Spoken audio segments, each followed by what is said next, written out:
Yes, reka tubasuze bakunzi ba Kigali Top News. Amahoro y'Imana n'imigisha bikomeze bibane namwe mwese mufata umwanya mukagenda mubana natwe muri gahunda z'amakuru atandukanye, amakuru bari kuvugwa mu myidagaduro yo mu Rwanda, mu Burundi ndetse no ku isi hose. Ngusabe nawe udukurikiye bwa mbere urebe munsi ya video kandi kuri buti tukura ukore subscribe maze wiyongere mu muryango mugari w'abana natwe muri gahunda z'amakuru ndetse n'ibindi biganiro bitandukanye tugenza tubagezaho. Ni Teta Diana, umwe mu bakobwa bakunzwe cyane mu muziki w'u Rwanda, akaba yahishuye byinshi ku bijyanye n'urukundo rwe ndetse na Jules Sentore, urukundo rwagiye ruvugwa ndetse rukanagarukaho cyane. Nibyo tugiye kubabwira, ngusaba ubane natwe kandi niba ari n'ubwa mbere dukurikiye ukore subscribe. Nyuma yo gutaramira i Kigali mu ijoro ryo kuri uyu wa kabiri ku itariki ya 8 Werurwe 2022, Teta Diana ukunze kuvugwa mu nkuru zimuganisha ku rukundo na Jules Sentore yahishuye ko igihe byavugwaga cyane hari umwe mu babyeyi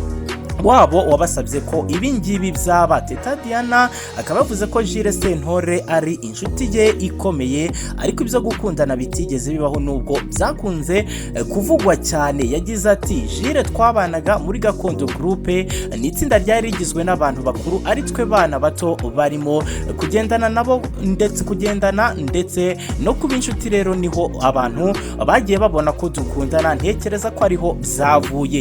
Igihe byavugwaga cyane, yakomeje agira ati, igihe byavugwaga cyane rero ndibuka hari n'umubyeyi wigeze kudusaba ngo twabikoze tukazana inzoga tugasangira, gusa nta byari bihari.